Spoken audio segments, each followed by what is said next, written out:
15 বছর ধরে ভারতকে মনে রাখার মতো যা যা দেওয়া হয়েছে, আসুন দেখে নেই সেই তালিকা।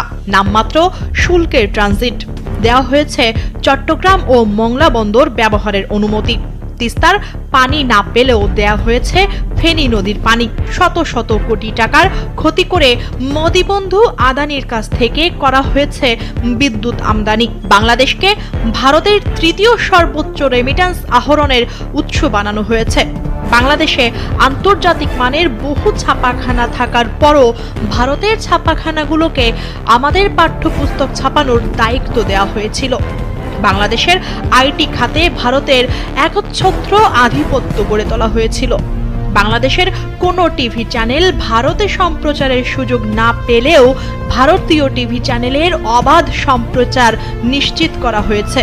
বছর জুড়ে সীমান্তে অসংখ্য বাংলাদেশি বিএসএফ এর গুলিতে মরলেও ধারাবাহিকভাবে চুপ থাকা হয়েছে। সর্বশেষ প্রহসনের নির্বাচনের 2 সপ্তাহ পর 22 জানুয়ারি শার্শা উপজেলার ধান্যখোলা সীমান্তে বাংলাদেশে ঢুকে বিজিবি সদস্যকে গুলি করে হত্যা করা হলেও লাশ নিয়ে কয়েকদিন পর ফেরত দেওয়ার পরও সরকারের দিক থেকে চুপ থাকা হয়েছিল।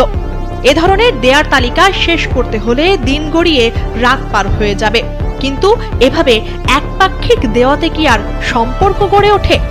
রাষ্ট্রীয় সম্পর্ক তো গিভ অ্যান্ড টেক পলিসি, সেই পলিসিতে ভারত কতটা এগিয়ে?